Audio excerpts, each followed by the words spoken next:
Hi ಎಲ್ಲರಿಗೂ ನಮಸ್ಕಾರ. ನನ್ನ ಇವತ್ತಿನ ವ್ಲಾಗ್ಗೆ ಸ್ವಾಗತ ಅಂತ ಹೇಳ್ತಾ, ಇವತ್ತಿನ ವ್ಲಾಗ್ ಸ್ವಲ್ಪ ಲೇಟಾಗಿ ಬರುತ್ತೆ. ಯಾಕಂದರೆ ಸ್ವಲ್ಪ ಬೆಳಿಗ್ಗೆನೇ ಚುರುಕಾದ ಬಿಸಿಲು ಇದ್ದಿದ್ದರಿಂದ ಚುರುಕಾದ ಕೆಲಸಗಳು ಬೇಗ ಬೇಗ ಆಗ್ತಿದ್ವು. ಹಾಗಾಗಿ ವ್ಲಾಗ್ ಆಮೇಲೆ ಹಾಕ್ಕೊಳ್ಳೋಣ, ಅಟ್ಲೀಸ್ಟ್ ಇವತ್ತು ಮಾಡಿದ್ದನ್ನ ಇವತ್ತೇ ಹಾಕೋಣ ಅಂತ ಅಂದ್ಕೊಂಡು ಸ್ಟಾರ್ಟ್ ಮಾಡ್ತಾಯಿದ್ದೀನಿ. ಇವತ್ತು ಈ ಕೆಲಸ ನಾನು ಮಾಡ್ತಾಯಿದ್ದೀನಲ್ಲ, ಇದು ಯಾವತ್ತೋ ಮಾಡಬೇಕಾಗಿರೋ ಕೆಲಸ. ಆದರೆ ನಮ್ಮ ಮನೆ ಕೆಲಸ ಅನ್ನೋ ಒಂದು ಗೌರವ ನಮಗೂ ಇರುತ್ತೆ, ನಾವು ಮಾಡ್ತೀವಿ. ಆದರೆ ಬೇರೆಯವ್ರು ಹೇಳೋದು ನೋಡಿದ್ರೆ ಈ ಹುಡುಗಿಗೆ ಏನು ಕೆಲಸ ಬರಲ್ಲ, ಎಲ್ಲ ಅವರೇ ಹೋಗಿ ಮಾಡಬೇಕು, ಇವರೇ ಹೋಗಿ ಮಾಡಬೇಕು ಅಂತ ಅನ್ಕೋತಾರೆ. ಅದು ಅವರ ಮೂರ್ಖತನ. ನನಗೆ ಆಗಿರೋ ಎಕ್ಸ್ಪೀರಿಯೆನ್ಸ್ನೇ ನಾನು ಹೇಳ್ಕೊತಾ ಇದ್ದೀನಿ ಇವತ್ತಿನ ವೀಡಿಯೋದಲ್ಲಿ. ನನ್ನ ಹೊಸದಾಗಿ ಮದುವೆ ಆಗಿತ್ತು. ಸೊ ನನಗೆ ಒಂದು ಮನೇನ ನಿಭಾಯಿಸೋಕ್ಕೆ ಆವಾಗ ಬರ್ತಾ ಇರಲಿಲ್ಲ. ಯಾಕಂದರೆ ಆವಾಗ ಕಾಲೇಜ್ಗೆ ಹೋಗಿ ಡೈರೆಕ್ಟ್ ಮದುವೆ ಆಗಿ, ಮೀನ್ಸ್ ನಾನು ಬೆಳೆದಿದ್ದು ಅಜ್ಜಿ ಮನೆ ಆಗಿರೋದ್ರಿಂದ ಅಲ್ಲಿ ನನಗೆ ಏನು ಇನ್ ಡೀಟೇಲ್ ಏನೂ ಹೇಳ್ಕೊಡ್ತಾ ಇರಲಿಲ್ಲ. ಈ ಥರ ಮನೆ ನಡೆಸಬೇಕು, ಈ ಥರ ಗ್ರಾಸರೀಸ್ ತರಬೇಕು, ಹೀಗಿಡಬೇಕು ಹಾಗಿಡಬೇಕು ಅಂತ. ಆದರೂ ನಾನು ಇದ್ದಿದ್ರಲ್ಲಿ ಸ್ವಲ್ಪ ಆಗೋ ಈಗೋ ನೋಡಿ ನೋಡಿ ಕಲಿತಿದ್ದೆ. ಯಾಕಂದರೆ ಸ್ವಲ್ಪ ಸಾಮಾನೆಲ್ಲ ತಂದುಕೊಟ್ಟು ಅಭ್ಯಾಸ ಆಯ್ತಲ್ಲ. ಸೊ ಹಾಗಾಗಿ ಅದನ್ನು ನೋಡಿಕೊಂಡೆ ಸ್ವಲ್ಪ ನಾನು ನಿಭಾಯಿಸೋದು ಆವಾಗಿಂದ ಕಲಿಯೋಕ್ಕೆ ಸ್ಟಾರ್ಟ್ ಮಾಡಿದ್ದೆ. ಸೊ ಮದುವೆ ಆಗಿ ಹೊಸದ್ರಲ್ಲಿ ಒಂದು ಚೀಲ ಅಕ್ಕಿ, ಆ ಅಕ್ಕಿನ ಏನು ಮಾಡಿದೆ, ಅದು ಅಕ್ಕಿ ನನಗೆ ಬಳಸೋಕ್ಕೆ ಬರ್ತಿಲ್ಲ ಅಂತ ಅಲ್ಲ, ಅದನ್ನು ಬಿಸಿಲಲ್ಲಿ ಒಣಗಾಕಬೇಕು, ತೆಗೆದಿಡಬೇಕು, ಹುಳ ಹತ್ತದೇ ಇರೋ ಥರ ನೋಡ್ಕೋಬೇಕು. ಇವರು ಜಾಸ್ತಿ ಬೆಳೆದಿರೋ ಅಕ್ಕಿನ ತಂದು ಇಡ್ತಾಯಿದ್ರು. ಸೊ ಅದನ್ನು ಹೇಗೆ ಮ್ಯಾನೇಜ್ ಮಾಡಬೇಕು ಅಂತ ಗೊತ್ತಿರಲಿಲ್ಲ. ಯಾಕಂದರೆ ನಾವೆಲ್ಲ ಆವಾಗ ತಂದು ಮಂತ್ಲಿ ಇಷ್ಟು ಅಂತ ತರೋರು, ನಮ್ಮ ಮನೇಲಿ ಇಷ್ಟು ಅಂತ ಮಾಡೋರು. ನಮ್ಮನೆ ಮೂಟೆ ಬೆಳೆದು ತಂದು ಇಟ್ಟು ಮಾಡೋ ಅಭ್ಯಾಸ ನಮಗಿರಲಿಲ್ಲ. ನಾವು ಪಕ್ಕಾ ಸಿಟಿಯವರಿದ್ವಿ. ಸೊ ನನ್ನ ಹಸ್ಬೆಂಡ್ ಮನೆ ಕಡೆ ಫುಲ್ಲು ರೈತರ ಮನೆ ಕಡೆ ಫ್ಯಾಮಿಲಿ ಥರನೇ ಇದ್ದಿದ್ದು. ಸೊ ಅವರು ಅಕ್ಕಿ ಮೂಟೆಗಳನ್ನೆಲ್ಲ ಮನೇಲಿಟ್ಟು ಇರೋರು. ಬಟ್ ನಮ್ದು ಹಂಗಲ್ಲ, ಮಂತ್ಲಿ ಒನ್ಸ್ ಗ್ರಾಸರಿ ತಂದು ಮಾಡೋರು. ಸೊ ಹಾಗಾಗಿ ನಮಗೆ ಗೊತ್ತೇ ಆಗಲಿಲ್ಲ. ಆ್ಯಕ್ಚುಲಿ ನನಗೆ ಪ್ಲ್ಯಾನೇ ಇರಲಿಲ್ಲ ಇದನ್ನು ಹಾಕಬೇಕು ಮಾಡಬೇಕು ಅಂತ. ಬಟ್ ನನಗೆ ನಮ್ಮ ಮನೆಗೆ ಬಂದರು, ಮದುವೆ ಆಗಿದ್ದ ಹೊಸದ್ರಲ್ಲಿ ಗೆಸ್ಟ್ ಅಂತ ಅಲ್ಲ, ಮನೆಯವರೇ ಬಂದರು. ನನ್ನ ಹಸ್ಬೆಂಡ್ ಕಡೆಯವರು ಬಂದರು, ನಮ್ಮ ಕಡೆಯವರು ಬರ್ತಿದ್ರು. ಅವ್ರ ಕಡೆಯವರು ಏನು ಹೇಳಿದ್ರು, ಅಕ್ಕಿ ನೋಡು ಹುಳ ಬಂದಿದೆ.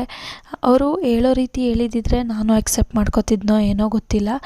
ಬಟ್ ಹೇಳಿದ್ದೆ ಅಷ್ಟು ರ್ಯಾಶಾಗಿ ಹೇಳಿಬಿಟ್ರು. ಅಕ್ಕಿ ನೋಡು ಹೇಗಿಟ್ಟಿದ್ದಾಳೆ, ಹುಳ ಬರ್ಸೋ ರೀತಿ.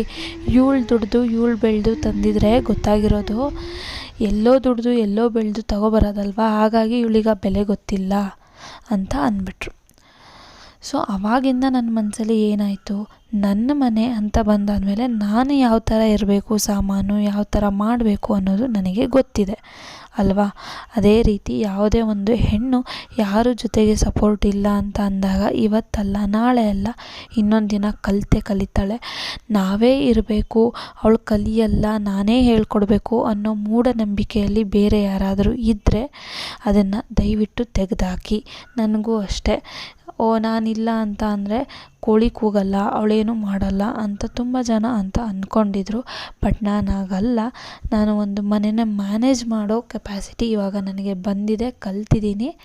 ಸೊ ಹಾಗಾಗಿ ಮ್ಯಾನೇಜ್ ಮಾಡ್ತೀನಿ. ಇವಾಗ ನನಗೆ ಫಸ್ಟ್ ಸ್ಟಾರ್ಟಿಂಗ್ ಒಂದು ಇಬ್ಬರಿಗೂ ಅಡುಗೆ ಮಾಡೋಕ್ಕೆ ಬರ್ತಾ ಇರಲಿಲ್ಲ. ಸೊ ಇವಾಗ ನಿಯರ್ಲಿ ಒಂದು 50ರಿಂದ 60 ಜನಕ್ಕೆ ಅಡುಗೆ ಮಾಡೋ ಕೆಪಾಸಿಟಿ ಇದೆ. ಒಂದು ಮನೆ ತೂಗೋಷ್ಟು ಕೆಪಾಸಿಟಿ ಇದೆ. 2 ಮಕ್ಕಳು ನೋಡ್ಕೊಳ್ಳೋಷ್ಟು ಕೆಪಾಸಿಟಿ ಇದೆ. ಸೊ ಐ ಆಮ್ ಗ್ರೇಟ್ ಅಂತಲೇ ಹೇಳ್ಬೋದು. ಯಾರಿಗೇ ಆದರೂ ಅಷ್ಟೇ ಸೆಲ್ಫ್ ಕಾನ್ಫಿಡೆನ್ಸ್ ಅನ್ನೋದು ಬೇರೆಯವರು ಆಡ್ಕೊಂಡಾಗಲೇ ಜಾಸ್ತಿ ಆಗೋದು. ಸೊ ಅದೇ ಥರ ನನಗೂ ನನ್ನ ಮೇಲೆ ಕಾನ್ಫಿಡೆನ್ಸ್ ಬಂದಿದ್ದು ಆವಾಗಲೇ. ಸೊ ಕೆಲವೊಂದು ಕೆಲಸಗಳು ಯಾವತ್ತೋ ಮಾಡ್ಕೋಬೇಕು ಅಂತ ಅಂದ್ಕೊಂಡಿರ್ತೀವಿ. ಬಟ್ ಅದು ಹಾಗೆ ಕಾಲನೇ ಕೂಡಿ ಬಂದಿರಲ್ಲ. ಸೊ ಇವಾಗ ನಂದು ಅದೇ ಟೈಮು ಇದೇ ಥರ ನಂದು ಆಗಿರೋದು.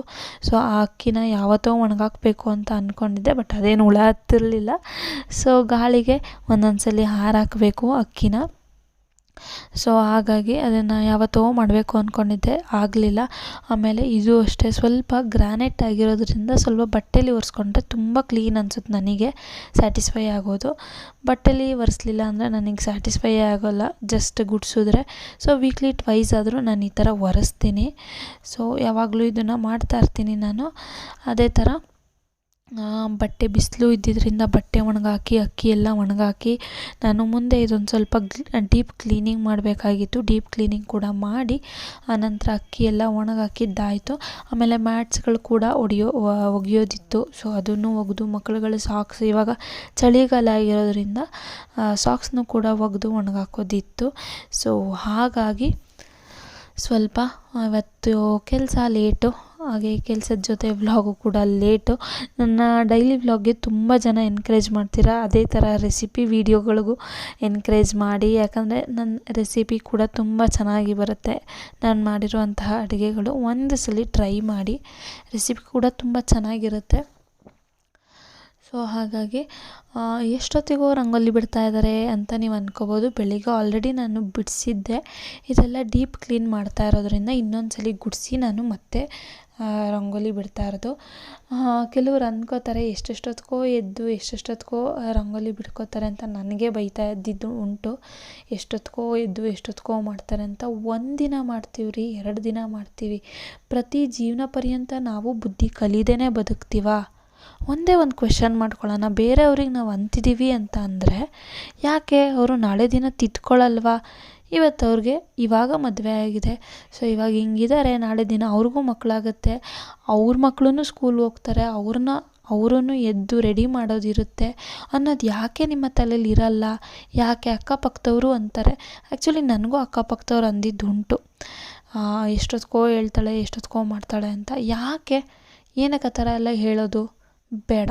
ಈ ಥರ ಏನಾದ್ರು ನಿಮ್ಮ ಅಕ್ಕಪಕ್ಕ ನಡೆದಿದ್ರೆ ದಯವಿಟ್ಟು ತಿಳಿಸಿ ಅಂತ ಹೇಳ್ತಾ, ಹಾಗೆ ಈಗ ಕೇಳೋಬೇಕಾದ್ರೆ ಆ ಮಾತುಗಳೆಲ್ಲ ತುಂಬ ಚೆನ್ನಾಗಿರುತ್ತೆ. ಅದೇ ಮುಂದೊಂದು ದಿನ ಅದನ್ನು ನೆನೆಸ್ಕೊಂಡ್ರೆ ನಮಗೆ ನಗು ಬರುತ್ತಲ್ಲ, ಎಷ್ಟು ಫನ್ನಿಯಾಗಿ ಮಾತಾಡ್ತಿದ್ರು ನಮ್ಮ ಬಗ್ಗೆ ಅಂತ. ನನಗಂತೂ ನಗು ಬರುತ್ತೆ, ನಿಮಗೆಲ್ಲ ಏನು ಅನಿಸುತ್ತೆ ಅಂತ ಹೇಳಿ.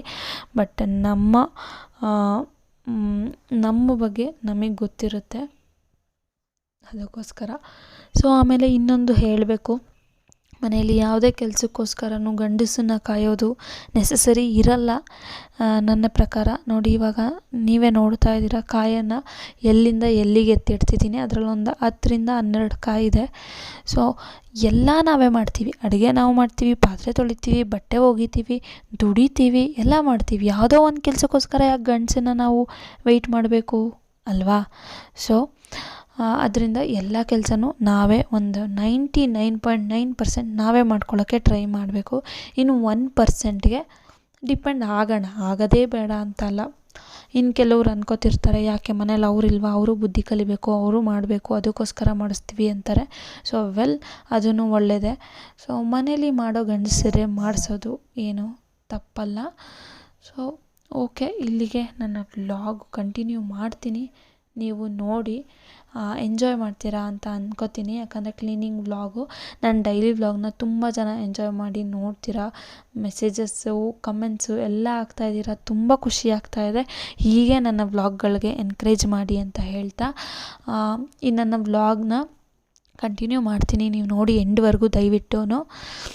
ಈ ವ್ಲಾಗ್ ನಿಮಗೆ ಇಷ್ಟ ಆದರೆ ಒಂದು ಲೈಕ್ ಮಾಡಿ, ಈಗಲೇ ಹೋಗಿ ಲೈಕ್ ಮಾಡಿ, ಮಿಸ್ ಮಾಡದೆ ಶೇರ್ ಮಾಡಿ, ಕಮೆಂಟ್ ಮೂಲಕ ನಿಮ್ಮ ಅಭಿಪ್ರಾಯಗಳನ್ನ ತಿಳಿಸಿ ಅಂತ ಹೇಳ್ತಾ, ನೀವಿನ್ನೂ ಯಾರಾದ್ರು ನನ್ನ ಚಾನಲ್ಗೆ ಸಬ್ಸ್ಕ್ರೈಬ್ ಆಗದೆ ನೋಡ್ತಿದ್ರೆ ದಯವಿಟ್ಟು ಸಬ್ಸ್ಕ್ರೈಬ್ ಆಗಿ ಅಂತ ಹೇಳ್ತಾ ಕಂಟಿನ್ಯೂ ಮಾಡ್ತಾಯಿದ್ದೀನಿ. ಎಂಡ್ವರೆಗೂ ನೋಡಿ ದಯವಿಟ್ಟು ಪ್ಲೀಸ್.